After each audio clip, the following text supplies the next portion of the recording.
अस्सलाम वालेकुम। लोगों का बहुत इंपॉर्टेंट क्वेश्चन है कि पाकिस्तान में कैटरेक्ट सर्जरी या सफ़ेद मोती की सर्जरी के ऊपर कॉस्ट क्या आती है। और आज की जो वीडियो होगी वो हमारी डिस्क्राइब करेगी कि हम यूजुअली कॉस्ट क्या देते हैं और लोग कॉस्ट कटिंग कहाँ पे करते हैं और कॉस्ट किन किन फैक्टर्स के ऊपर जाके जो है वो डिसाइड होती है। बहुत सारे लोग ये कहेंगे जी 3-4 हज़ार 5 हज़ार 10 हज़ार में भी सर्जरी होती है और कई ऐसी सर्जरीज हैं जो कि 6-6 7-7 लाख तक भी जाती हैं। तो आज की जो वीडियो है वो इस सारे के सारे जो कॉस्टिंग है उसको एक्सप्लेन करने के लिए।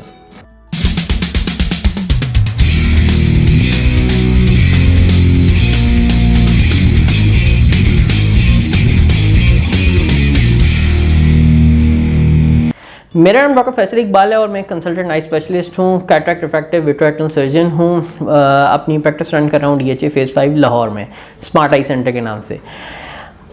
जो कैटरेक्ट सर्जरी है, कैटरेक्ट सर्जरी बेसिकली हमने करना क्या है, करना ये है कि जो आपका लेंस ख़राब हो गया है उसको निकालना है और उसकी जगह पे एक ऐसा आर्टिफिशियल इम्प्लांट डालना है जो कि वापस क्लैरिटी दिखाएगा, वो वापस आपके रेटिना के ऊपर जो लाइट है उसको फोकस करेगा। अब ये लेंस जो है वो डिफरेंट पावर्स के आते हैं, डिफरेंट टाइप्स के आते हैं और ये डिफरेंट तरीके से आँख में जाते हैं।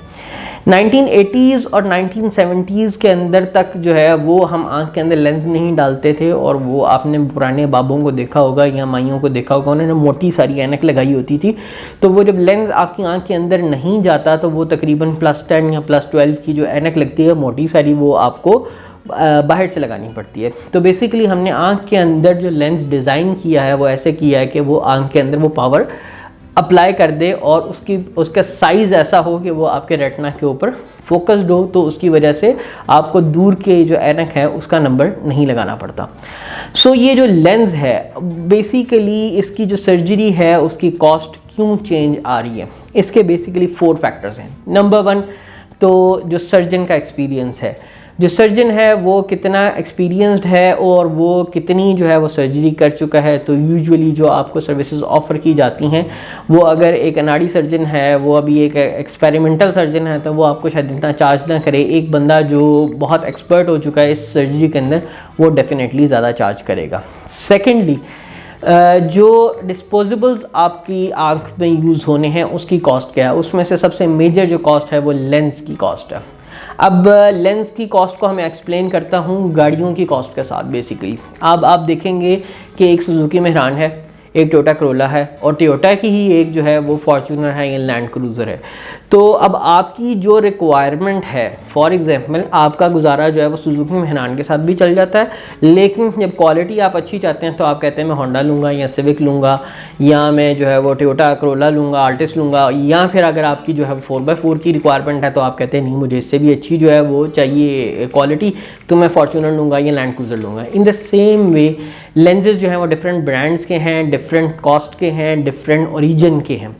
अगर फॉर एग्जांपल एक लेंस लोकल प्रोड्यूस्ड है या वो एशिया में प्रोड्यूस्ड है, जैसे फॉर एग्जांपल चाइना का समझ लें या इंडिया का समझ लें, तो उसकी जो कॉस्ट है या उसका जो ब्रांड है वो थोड़ा सा निस्बतन चीपर होता है।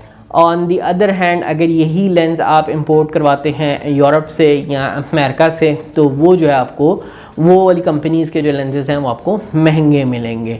सो ये जो लेंस की कॉस्ट है वो that is the major deciding factor कि आप एग्जैक्टली आपकी आँख के अंदर क्या जा रहा है और उसके हिसाब से फिर आपको चार्ज किया जाता है। सेकेंडली जो इशू है वो ये है कि लेंस की टाइप कौन सी है। फॉर एग्जांपल मोनोफोकल्स, मैंने जो एक और वीडियो है उसका लिंक अभी आपके सामने आ जाएगा कि हम किस टाइप के लेंसेज यूज़ करते हैं। तो उसमें से जो मोनोफोकल्स हैं, monofocal usually they are cheaper, लेकिन अगर हम मोनोफोकल की जगह मल्टीफोकल के ऊपर चले जाते हैं तो multifocal are at least 10 to 15 times costlier than the monofocals.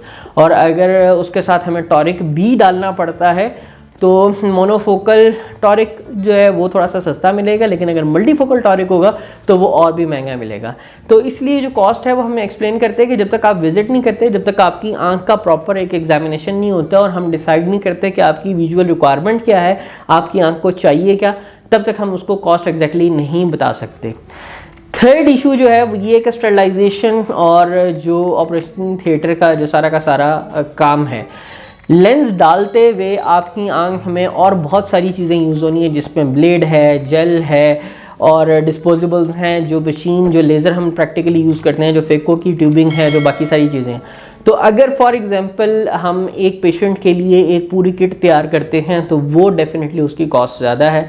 और अगर वही पे एक किट के ऊपर आप जो है 15-20 पेशेंट्स करना शुरू कर देंगे तो उसके अंदर कॉस्ट कम हो जाती है। तो ये मैंने आपको एक्सप्लेन कर दिया कि कुछ जगहों पे आपको कॉस्ट कम क्यों मिलती है और कुछ जगहों पे ज़्यादा क्यों मिलती है। तो अगर फॉर एग्जांपल आप किसी ऐसे पर्सन के पास जा रहे हैं जिसने सब कुछ आपके लिए प्रिपेयर किया तो डेफिनेटली उसकी कॉस्ट ज़्यादा है, and that he is going to charge you more than the other people. Last but not least, जो बेसिकली ये सारी की सारी एक सर्विस है, और सर्विस जो है वो बहुत कस्टम होती है, टेलर्ड होती है टू योर एग्जैक्ट आई। सो क्या फ़र्क है बेसिकली ये है कि अगर रेडीमेड गारमेंट्स लेते हैं, रेडीमेड कपड़े लेते हैं, तो उसमें किसी का बाजू लंबी है, छोटी है, आपका